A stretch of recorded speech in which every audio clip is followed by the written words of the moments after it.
style deck. Because iconic for modern, also see play in before. And this video can't go without mentioning my favorite card from the Delver of Secrets. A card that you can print into your game for limited formats. However, it'll see play all the way back to the oldest formats because of its power level for low cost. Caring about instants and sorceries is what basically every Legacy deck will end up doing. Delver of Secrets is an absolute staple one-drop in Legacy since its printing because of this high power level, meaning that you can print a card that affects Legacy a ton, but has effectively no issue with going into Standard, which is a super interesting design and really shows Wizards' ability to print for specific formats without needing to make a set banned, Standard, or other formats. And for Magic's most popular format, Commander, there are plenty of cards in Innistrad block which absolutely slot into Commander perfectly. Designed for the blasphemous actually for damage to each creature, costing 1 less for each creature in play, means that it's perfect for a multiple format, and not only that, but it can also see play in regular formats if you have some sort of combo with dealing 13 damage to your creatures, or have some way to flood your opponent's board to make the blasphemous act super cheap to wipe out everything. Many ways to play with this card, and definitely a card designed well for Commander. In this way, having a super iconic block like Innistrad really brings people back to the game in a big way. A beauty player, lies player, lifeless modern, in a well. Legacy, doesn't matter. From a branch hangs a young lord, absolutely everyone, almost everyone, and beneath the 1,000-armed bodhisattva, countless gold glistens. That is what makes Come, esteemed guest, take a seat and witness this grand tale unfurl. With a skilled tongue and supple lips, the fundamental art of tale-telling lies in eloquence, refined through thousands of performances.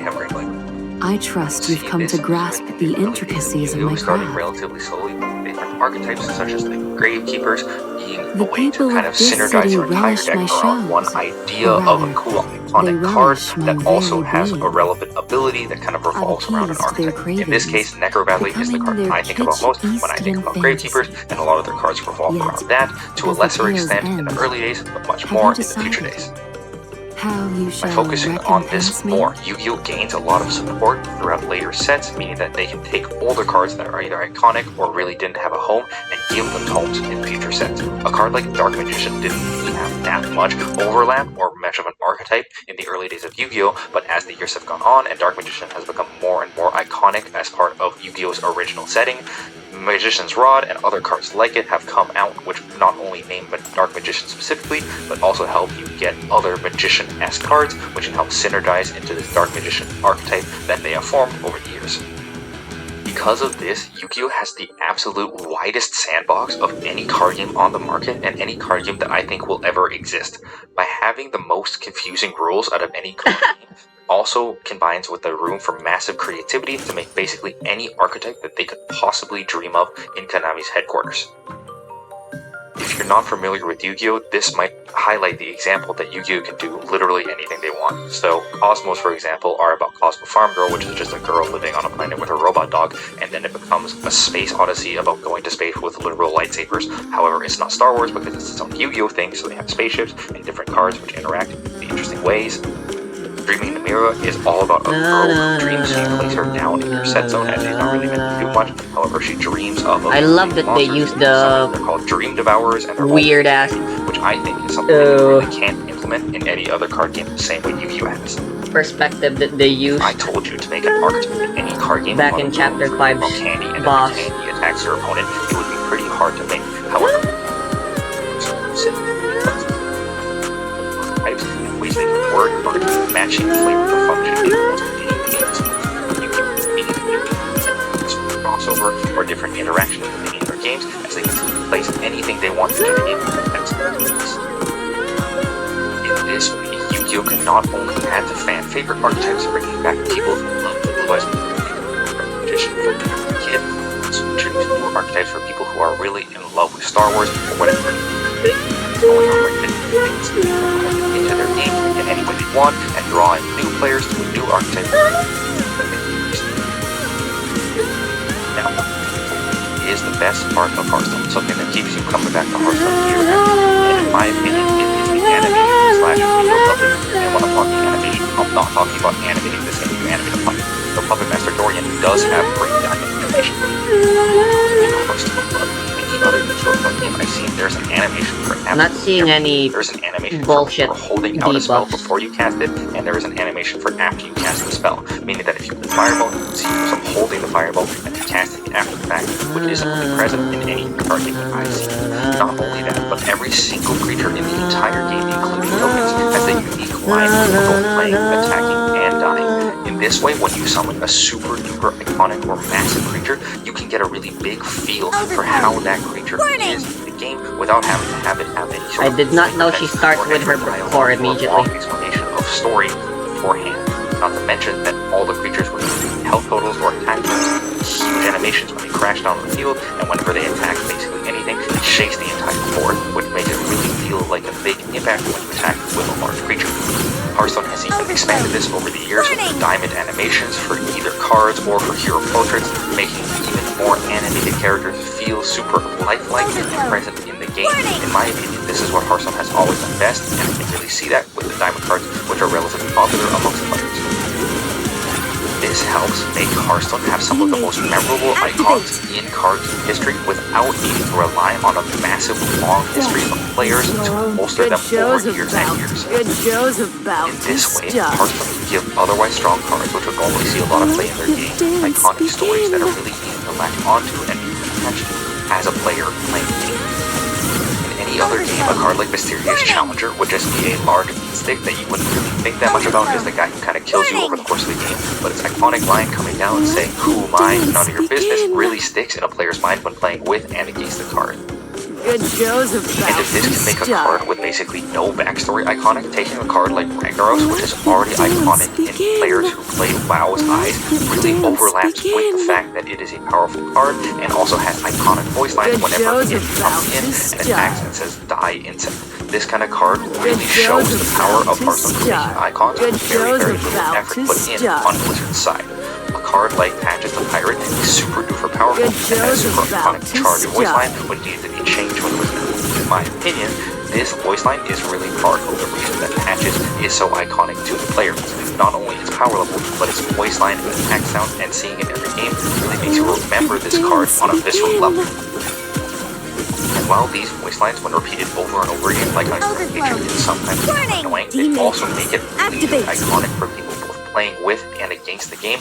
Dealing with different metagames are really feel because of the card's voice line that comes in and shakes the ground whenever it's in play. If you see your opponent combo off your patron, you will hear this voice line of everyone getting here repeated over and over and over again before you die or you kill your opponent if you're playing the patron itself, meaning that you will not only latch onto your patron as a card, but also gain lots of knowledge on what your patron actually did in the original WoW game. Because of the amount of care and attention to detail given to every single Hearthstone card, every minion and spell having its own special animation really makes it so that way games play out in a way that are much more memorable than they otherwise would.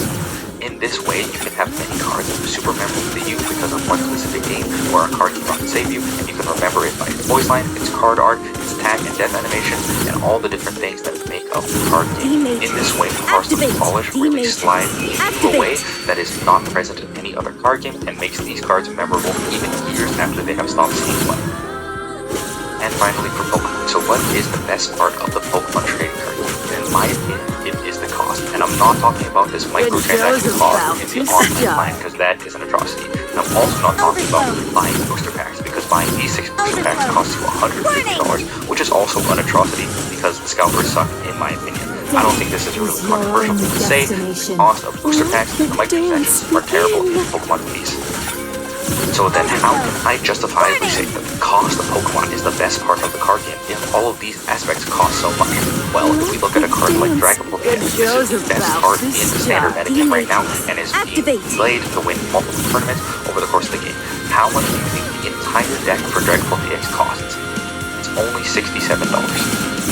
Going down only one spot on the tier list for Gardevoir EX, another super powerful deck, this deck only costs you $56. If I told you you could get the best deck in the metagame on any other card game, it would cost either an indeterminate amount in Hearthstone's case or a massive amount of money in either Magic or Yu-Gi-Oh's case, many hundreds of dollars to get the best possible deck. But in Pokemon, the cards cost so little that these decks cost you less than $60. I wish there was an easier way to tell which form Hamel was in. Pokemon is that it is mostly pay to collect. If you hear people complaining about the price of Pokemon cards, they are most likely people trying to collect the cards, not actually play them. This is why a set such as Surging Sparks, which is the set that was recently released, however doesn't have a ton of standard playable staples in it, will still end up costing $20, which is quite so your sets featuring nice cards like Pikachu Pulsar here, despite the fact that you actually want to play the game, you don't need to buy almost any Surging Spark packs because most of the cards in them are simply not needed to play the game on a competitive level. The most brilliant thing in my opinion, however, is these collector edition sort of cards. Alternate Pikachu EX or alternate Gardevoir EX still cost quite a bit of money, but can still be played in the standard metagame if you really want to spend a lot of money and play now. Gardevoir EX here costs $80, much less than the Pikachu. One card is way better. One card is purely for collectors, and one card is both for collectors, but also for people who want to play the game properly. This way, Pokemon can make it so that way the staples that you will be playing with absolutely every single game in almost every deck can cost you almost nothing compared to collectors trying to get a single chase copy of the GPX or whatever costing $350. Cards like Ultra Ball, which is an absolute staple in almost every single competitive Pokemon deck, costs less than $1, only about $4 if you want to get a full playset of them. And once you have a full playset of them, you can play them in almost any single deck in the entire metagame. This way, if you want to play Pokemon for cheap and get it quickly easily, it is accessible to literally almost anyone who has any amount of money. However, if you want the nicest deck possible, or if you want a massive Pokemon collection, it's gonna cost you a lot more.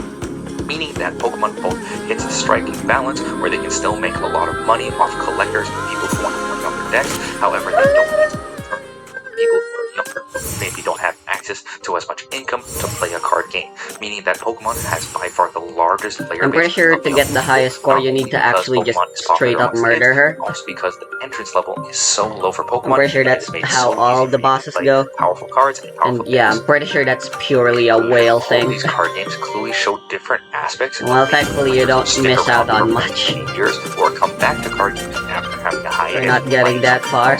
Anyway, that was this way. These card games actually kind of boring. Another card game on the market that I've seen right now. Magic's ability to pull many different ways. At least compared to the last boss from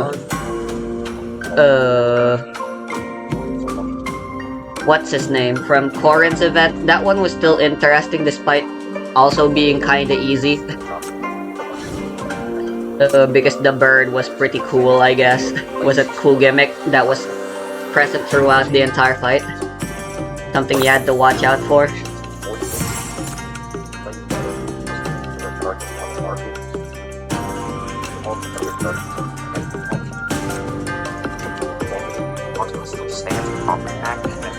But then there, nothing happens. Meaning that you can be super attached to cards, super good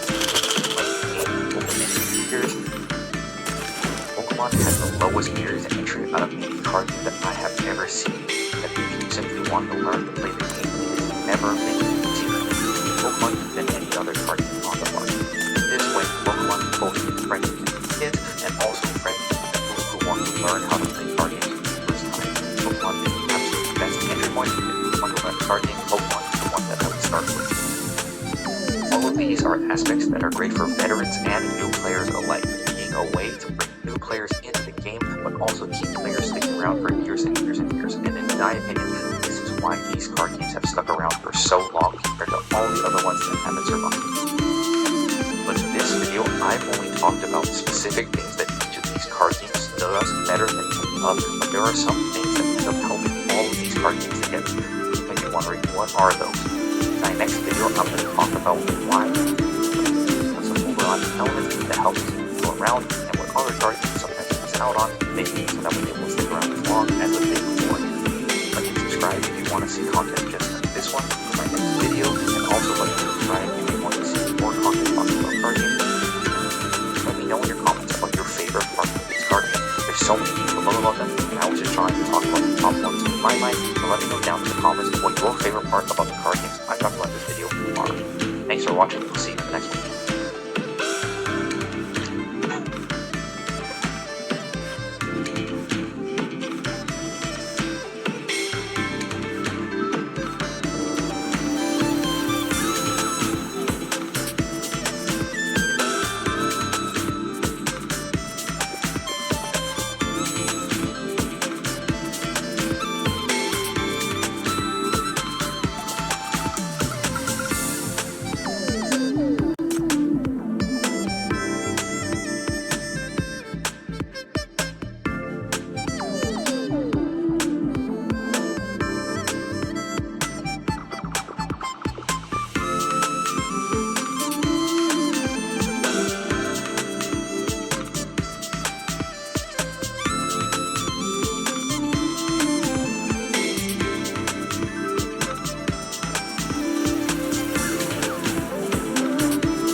How did that guy know that it was called the Perishing Star?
Oh, finally gets to go first.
Pakipuntahan nga sila natin, tapos pakita mo yung sinandihan.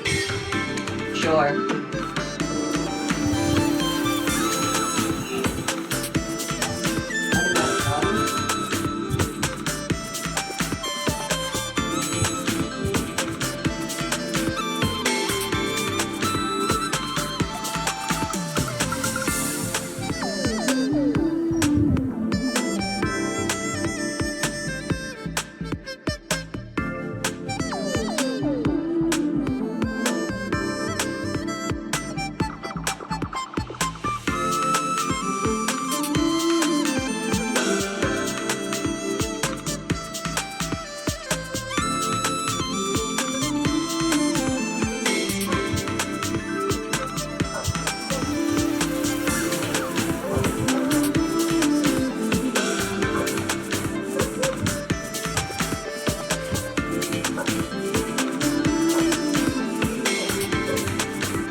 Jesus Christ, man, what's so hot outside?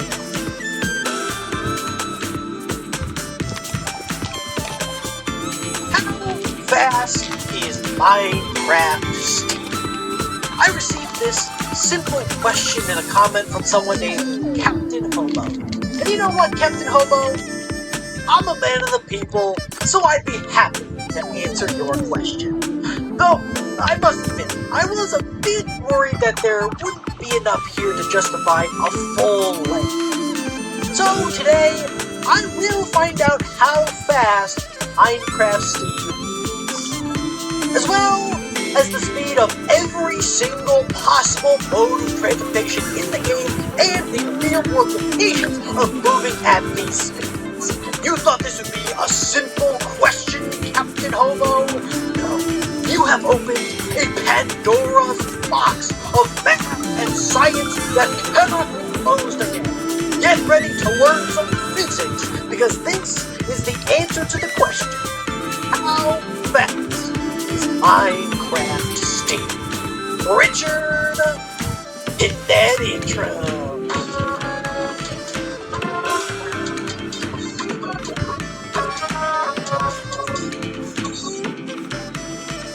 So, as it turns out, this question is pretty easy to figure out. Speed is simply defined as the distance you can travel in a given amount of time. If you've got a ruler and a timer, you can find the speed of anything. In Minecraft, we can do this by using the FE menu to track our coordinates. Just mark down your starting spot, walk forward for a set amount of time, mark down your end spot, and you can find the total number of blocks you have traveled. Divide that by the total time, and you can find how many blocks Steam can walk per second. If we do this, we can find that Steam's default walking speed is 4.317 blocks per second. According to the game's developers, each side of a Minecraft block is supposed to be exactly 1 meter long. Even though if you did the math, you could make the argument that they're microscopic, but based on this figure, it is very easy to convert this Minecraft speed into a real world speed. Just scratch out the word block and replace it with meter. That means that Steve's walking speed is exactly 4.317 meters per second, which translates to 15.54 kilometers per hour or 9.65 miles per hour for all my friends in America. And that, if you couldn't tell, is pretty darn fast. The average real-world person walks at around 3 miles per hour, which means that Steve is absolutely booking it. This ain't walking. That's a straight-up run.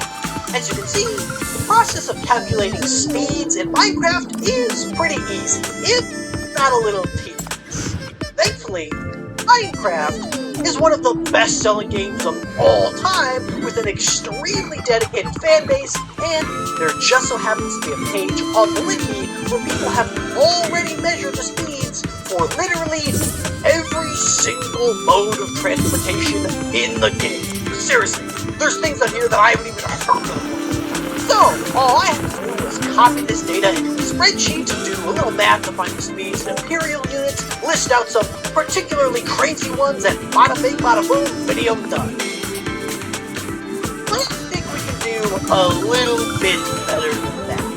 Because it's one thing for me to sit here and tell you that gliding with an elytra at a 0-degree pitch is roughly as fast as driving on the highway, or that Steve's default sprinting speed of 20.2 kilometers per hour, or 12.55 miles per hour, is really more like a hearty run than a sprint. But what happens when you do this? I should switch to a cooler How long would it bath. take for an exposed human to safely accelerate to these speeds? How dangerous will all that air pushing back on him really be? The operative question here is not how fast Minecraft Steve could go. It's how fast he should go. Let me ask you a simple question. Why does falling hurt? We all intuitively understand that if you fall from a large height and hit the ground, it's gonna do some damage. But from a physics standpoint, why? Well, it all has to do with acceleration. Just like how speed is the change in position over time, acceleration is the change in speed over time. Acceleration is one of the two components that makes up a force. So when experiencing a sudden change in velocity, like say going from falling to suddenly not moving at all, a large force is applied to that object, which doesn't feel that good. Here on Earth, the acceleration due to gravity is 9.8 meters per second squared, which means that for every second you fall, your speed increases by 9.8 meters per second. Because of this, acceleration is often measured in g's. I'll vote for red this time. That suddenly speeds up, you might experience up to 4 g's, which means that your acceleration is 4 times. Red is not looking too hot right now. Gravity. Now, finding the amount of g's that a typical human can survive is pretty complicated. Prolonged exposure to 6 g's can be fatal if you don't have the proper equipment and protection. But for short-term impacts like a crash, you can survive up to 75 g's or even more and walk away okay. And all this got me thinking, what sort of crashes could Steve survive? Well, luckily, calculating acceleration in this game is super easy. Whenever you hit a wall, your speed instantly drops to 0 in the span of 1 single frame. This game typically runs at 60 frames per second, which means that in the span of 1/60th of a second, your speed went from whatever you were traveling at to 0. So if we can be speed by 1/60, and then divide that by 9.8, the acceleration due to gravity on Earth, we can find the g's that Steve would experience for every possible crash in the game. From this, we can learn that if you are flying around in creative mode and fly that makes no sense. to a wall, That's not a wish. Steve will experience True. 7.34 g's and, in all likelihood, be okay. But if you ride the fastest possible horse straight into a brick wall, you and that horse are probably not gonna have a great day. And speaking of horses, it's time for a new segment I'm calling the Subscriber Side Quest. Where that'll make sense in a second. Earlier this week, I made a post in my community tab, visible to all my subscribers, asking for your questions about this topic. And I have picked one to answer. So, if you want to have all your burning questions about random video game problems that ultimately don't matter at all answered in a future video, then click that subscribe button and keep an eye out for posts like this. This question comes from Baldanoo, who wants to know how fast passive mobs are compared to their real-world counterparts. Well, Baldanoo, turns out, very slow. In Minecraft, cows, pigs, and sheep move upwards of 3 to 4 blocks per second when it's harvesting time, which translates to 7 to 8 miles per hour.